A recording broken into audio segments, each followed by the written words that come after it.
Now let's take you back to Soweto.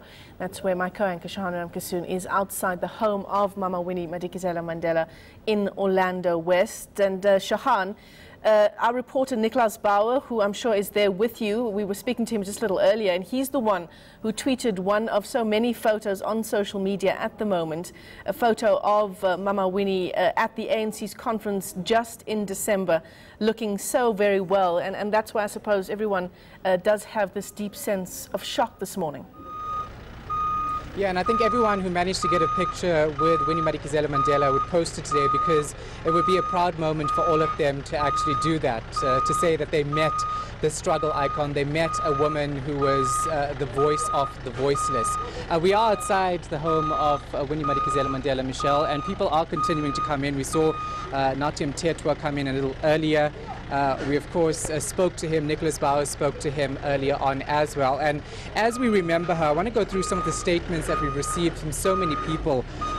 One from the SACP saying she was a resolute gender transformation activist and a national democratic revolutionary. Her departure from the world of the living has left South Africa poorer. The SACP, of course, deeply worried that the South African Revolution is losing the veterans who contributed immensely to our struggle against the colonial oppression. Nick Bauer is here with me. We're trying to get the person who's speaking to other journalists to come and speak to us as well. But let's speak to Nick in the meantime. Nick, of course, you've been speaking to lots of people coming here. What have they been saying to you? Particularly, you spoke to Nathi Mthethwa.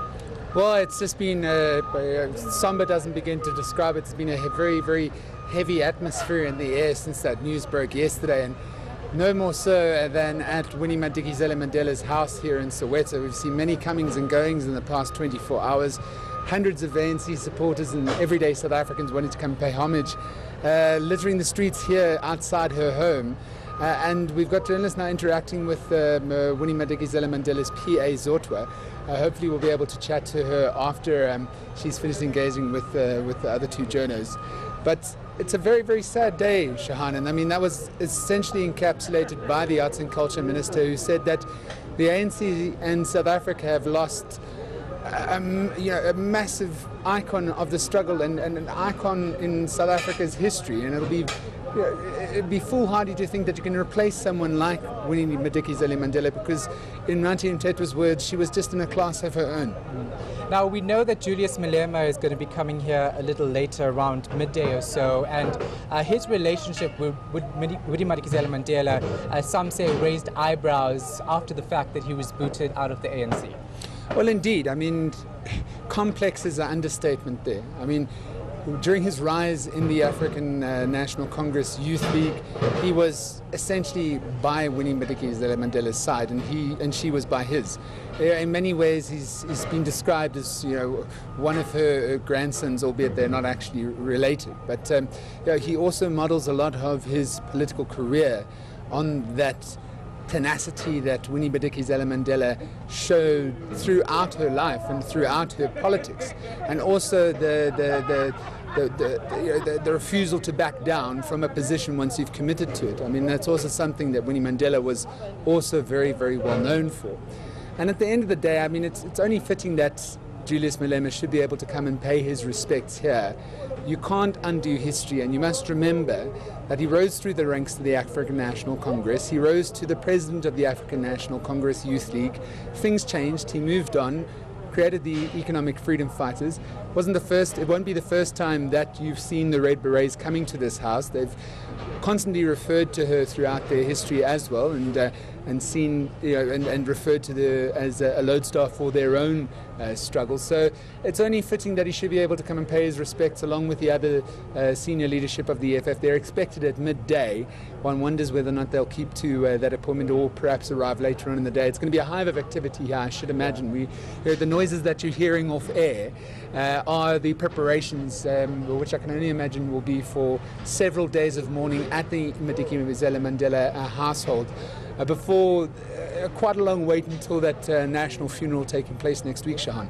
Yeah, and let's talk about Winnie Madikizela Mandela actually wanting Julius Malema to come back to the ANC. Last year, she went as far as saying, you know, it's not going to happen. She's realized that's not going to be the case. She, of course, had a connection with him to a point where she fought for him to come back to the organization because she wanted him to be a part of the ANC. Well, indeed. And I mean, she's not the only one that has in recent times called for Julius Malema and the other Red Berets to head back to the ANC, arguing that the green, yellow and black of the ANC is actually their home at the end of the day. Whether or not that's going to happen, well, that remains to be seen. I highly doubt it. And also you would argue, I mean, at least the EFF would argue their own version of history. They've claimed on several occasions that Winnie Madikizela Mandela wanted to join the EFF, but based on her history within the ANC, she would have refused to. That's taboo to even talk to any ANC members, senior or otherwise, about such an allegation. And to all intents and purposes, Winnie Madikizela Mandela never ever addressed that either, whether or not she ever considered leaving the ANC. I mean, there's one thing that has remained constant throughout the years that I've visited this home, be it for voter registration or other interactions with the media, and there's always been this flag flying high above us here. And it's a flag of the ANC. It's not the flag of South Africa, and it's to my mind shows exactly the amount of dedication that Winnie Mandela showed to the movement. And of course, also we can't forget she's the lady that kept the home fires burning when the senior leaders, the backbone of the senior leadership in the ANC, were behind bars. And she stayed in Soweto. We know that she worked as a social worker in Baragwanath Hospital. We know that she stopped working as a social worker when she was arrested, but community members, when she moved back, still felt that they could go to her and speak to her about everything they were enduring.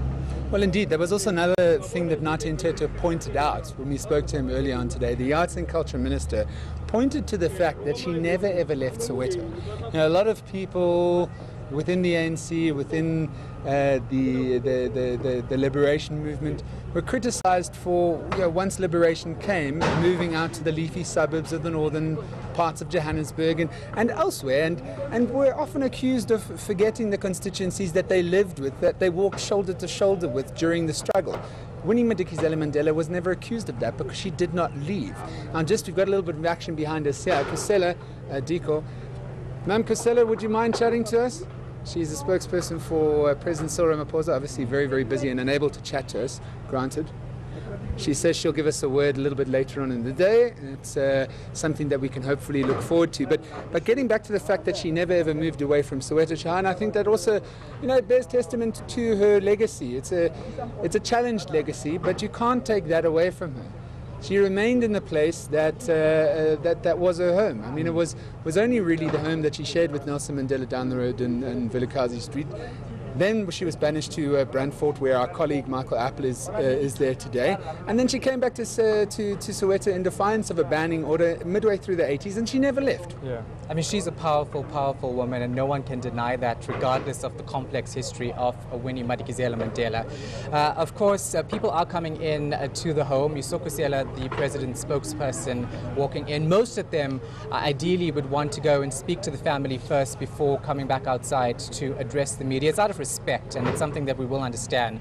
We're not going to try and grab people before they go and speak to the family and pay tribute to Winnie Madikizela Mandela. So we'll try to get them afterwards once they come back outside. Nick and I are out here for the rest of the afternoon, and we'll of course try to bring you those interviews live from Soweto outside Winnie Madikizela Mandela's home. Yeah, absolutely. Well, thanks very much for that. ENCA anchor Shahan Ramkissoon outside that Orlando West home in Soweto. There are plenty of high-profile visitors coming to pay their respects throughout the morning, and I'm sure for the rest of the day as well. We'll get you those interviews, as Shahan just said, as they unfold throughout the morning.